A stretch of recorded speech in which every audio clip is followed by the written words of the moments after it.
ऐक्य हे साताऱ्यातलं 100 वर्ष जुनं दैनिक आहे. संपादकच बैठकीतले मित्र असल्यामुळे काहीही लिहिण्याची परवानगी मिळाली. सातत्याने गेले 3 वर्ष मेडिको सोशल या पाक्षिक सदरात विविध विषयांवर मुक्त विचार मला मांडता आले. याचं मी स्वतःच वाचून पॉडकास्ट तयार करताना आनंद तर आहेच, पण लेखकाच्याच वाचनामुळे शब्दांचे बारकावे जास्त चांगले पोहोचतात ही त्याच्या मागची भावना आहे. बरेच दिवसापासून कार्यक्रम आखलेला होताच, मनमधले इतके दिवस इतके पटकन गेले आणि हल्ली जातच असते की काही कळायच्या आत आम्ही अमृतसरला पोचलो सुद्धा. कुठूनही बाहेरून पुण्याची फ्लाईट म्हटलं की त्या एअरपोर्टवर मराठी ऐकू लागतं. तसं दिल्ली अमृतसर फ्लाईटमध्ये पगड्यांच्या गरड्यात आम्ही बसलेलो. खूप वास्तू अशा असतात, इतक्या वेळा टीव्हीवर वगैरे बघितल्या असतात की तिथे प्रत्यक्ष पोचल्यावर त्यात नाविन्य वाटत नाही. असं मला व्हेनिसच्या गोंडोलामध्ये झालं, ताजमहलला झालं, गुलमर्गच्या थंडीत झालं. गोल्डन टेम्पल अमृतसर पण असंच होईल या थोड्याशा निगेटिव्ह विचारातून मी पोचलो खरा, पण हा अनुभव पाहिलेलं ऐकलेलं आधीच्या समजुतीच्या पलीकडे घेऊन गेला आणि तो शेअर करण्याची एक तीव्र इच्छा झाली. सुरुवातच झाली ते पादत्राणं काढून ठेवण्याच्या स्टॉलवरून. अशी टोकन देणारी व्यवस्था आपण पाहिलेली असते, पण इथे टोकन देणारी व्यक्ती, तुमची पादत्राणं हाताने उचलून घेणारी व्यक्ती खूप प्रेमानं ते काम करत असते. बरेचसे व्हॉलंटियर्स हे सर्व क्षेत्रातले हू इज हू कोट्याधीश असू शकतात. लोकांना शूज काढणे घालण्यासाठी त्रास होईल म्हणून अतिशय सोयीस्कर बाक आहेत. लवचिक नसलेल्या ज्येष्ठ नागरिकांना सहजतेने पादत्राणं घालता येतात. त्यामुळे प्रत्यक्ष मुख्यद्वारातून आत जायच्या आधी पाय धुण्याची, पाय बुडवण्याची एक उथळ खंदक व्यवस्था आहे. मुख्य म्हणजे त्यातून पण ओल्या पायाने पुढे आल्यावरती फरशीवर पाय घसरू नये म्हणून अँटी स्किड मॅट्स टाकलेली आहेत. या छोट्या छोट्या सुरुवातीच्या निरीक्षणातून असतानाच प्रत्यक्ष गोल्डन टेम्पलच्या परिसरात प्रवेश झाला. नजर जाईल तिथपर्यंत परिसर. एकही झाड किंवा खांब नाही. चारही बाजूनी तटबंदीसारख्या एकाहून एक आकर्षक इमारती. मध्ये प्रचंड मोठं तळं आणि त्या तळ्याच्या मध्यभागी सोन्यानी मढलेलं चमचम करणारं ते मंदिर. कोंदणात हिरा सजावा तसं दिमाखात उभी असलेली ही वास्तू. त्याच्याभोवती प्रदक्षिणा करण्याची ऐसपैस जागा. सर्व चालण्याच्या जागांवर पायाला त्रास होऊ नये असे मॅट्स. मध्यभागी असलेल्या गोल्डन टेम्पलमध्ये जाण्याच्या रांगेत आम्ही उभे राहिलो. प्रचंड गर्दी पण अतिशय शिस्तबद्ध. सर्वांच्या डोक्यावर कपडा बांधलेला.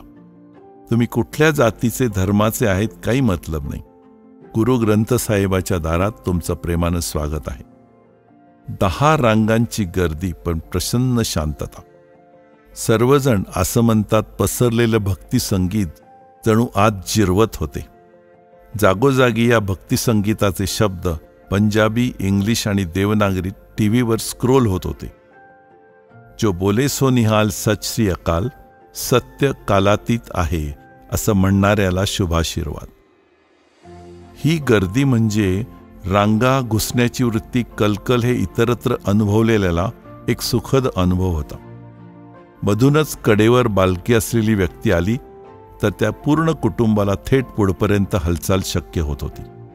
संत नामदेवांचे काही अभंग होते आणि त्याचा गौरवपूर्ण उल्लेख होता.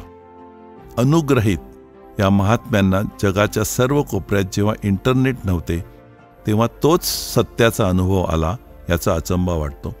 आणि मग मनात शब्द घोळत राहतात. ट्रुथ इज टाइमलेस, सच श्री अकाल, अनहल हक, अहम ब्रह्मास्मी. तेरे मेरे में अंतर कैसा हे भजन सुरू झालं आणि हा विचार प्रबळ झाला. मुख्य देवाऱ्यामध्ये अतिशय साफसुथरे आणि सन्मानाने मढवलेलं गुरुग्रंथ साहेब. त्याच्या जवळ बसूनच भजनगीते आळवली जात होती आणि पूर्ण मंदिरामध्ये ती ऐकू येत होती. संगीत अतिशय हाय क्वालिटी. तबल्याची साथ तर वाह क्या बात आहे. सर्व माहोल अतिशय भक्तिमय होता. गुरु ग्रंथ साहिबचे दर्शन सहज होतं. घाई गर्दी ढकलाढकली नाही. शिखांचा शेवटचा गुरु मानलेल्याची पालखी दिवसातून 2दा निघते, तोही एक समारंभ असतो. मंदिर परिसर दिवसातल्या सर्व प्रहरामध्ये जाऊन परत परत बघावा इतका अप्रतिम आहे. लख्ख स्वच्छता, जागोजागी पाण्याची सोय, टॉयलेट्स मुद्दामूनच थोडे बाजूला पण स्वच्छ. टॉयलेट म्हणून परत तुम्ही मंदिरात येताना एक छोटं पाय स्वच्छ होण्यासाठी खंदक. इतक्या गर्दीच्या ठिकाणी इतरत्र कशी टॉयलेट असतात हे मी न सांगणंच बरं. मद्रा तलाव खूप मोठा, पाणी स्वच्छ, त्यात काही न टाकण्याच्या जागोजागी सूचना. न कुठे शस्त्रधारी सुरक्षाकर्मी, न नियमांचा बडगा. पण त्या भारावलेल्या वातावरणात सर्वच चांगले वागतात की काय असं वाटलं. दररोज 50,000च्या जवळ लोकांना 24 तास लंगर उपलब्ध असतो. सात्विक अन्न आणि वाढणारे बहुतेक स्वेच्छेने सेवाभाव देणारी माणसं. 16,004ला यात्रेची सुरुवात झालेले अकाल तख्त आजही दिमाखात उभे आहे. येणाऱ्यांची संख्या दिवसेंदिवस वाढतेच आहे. उच्च शिक्षित, जग पाहिलेल्या अनुभवी व्यक्तींचेच हे प्रशासन असणार, पण जाणवत राहतो तो सेवाभाव आणि भक्ती. त्या सर्वातून भारावून जाऊन प्रत्यक्ष गाभाऱ्यात उभा राहून ऊर भरून आला. इतकी शतकं भक्ती आणि सुशासनाचा संदेश देणाऱ्या ग्रंथसाहेबापुढे मन नतमस्तक झालं आणि डोळे पाणावले. गोल्डन टेम्पलच्या बाहेर मात्र बल्ले बल्ले अमृतसर. 14-15 लाख वस्तीचं कुठलेही भारतीय शहर जवळपास तसंच दिसतं. प्रचंड गर्दी, बेशिस्त वाहतूक, ट्रॅफिक सिग्नल नावापुरतेच. हॉर्न्सची कर्कशपणामध्ये स्पर्धा, कसंही पार्किंग. असं म्हणतात की तुम्हाला भीक मागणारा सरदार कधी दिसणार नाही. त्यांच्या कडवेपणातही इथल्या लोकांचा मोकळेपणा आणि दिलदारपणा जाणवत राहतो. गोल्डन टेम्पल हा प्रायव्हेट सेक्टर आणि बाहेरचं सगळं अमृतसर भगवंत मानांचा गव्हर्नमेंट सेक्टर असं प्रकर्षानं जाणवलं. आमच्याबरोबर गुगलवर शोध घेणारी पुढची पिढी. त्यामुळे तिथल्या टॅक्सी ड्रायव्हरना माहीत नसलेल्या गल्ल्याबोळात शिरून अफलातून खाऊची ठिकाणी शोधली गेली. गरम गरम कुलचा, चटणी, बटरच्या एका सोन्याच्या बिस्किटसारख्या तुकडा त्यावर विरघळतो आहे. अशावेळी काटा, चमचा, कोलेस्ट्रॉल, शहरीपणा हे विचार मनाला शिवत सुद्धा नाही. आपण आपल्या इथे खातो ना ते पंजाबी पदार्थ तिथल्या अस्सल स्वादांचा एक फवारा किंवा गिलावा असतात असं जाणवलं. अमृतसरी फिश, आम छाट असे जिभेचे आणि मनाचे चोचले केले तरच अमृतसर तुम्ही जगता. अमृतसरच्या भेटीनंतर 2 गोष्टी ठळक लक्षात राहतात: अकाल तख्त आणि खाद्यपदार्थ. आपण वाहेगुरु की फतेह हे ऐकलेलं असतं, पण डेग तेग फत्ते म्हणजे कढई आणि तलवारीचा जय यातच सगळं आलं.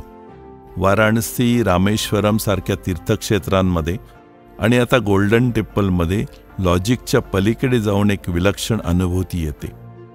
सत्य कालातीत आहे, ट्रुथ इज टाइमलेस असं म्हणणाऱ्याला शुभाशीर्वाद मिळतात म्हणे. जो बोले सो निहाल, सत श्री अकाल. जीभ जड असल्यामुळे लाईक करा, शेअर करा, सबस्क्राईब करा हे सहजी मला म्हणता येत नाही, पण एक यूट्यूबचा प्रपंच म्हणून ते म्हणालो असं मानावं. श्रोत्यांसाठीच तयार केलेलं हे अभियान असल्यामुळे आपला सहभाग हे त्याचं यश आहे ही मूळ भावना अगदीच आहे.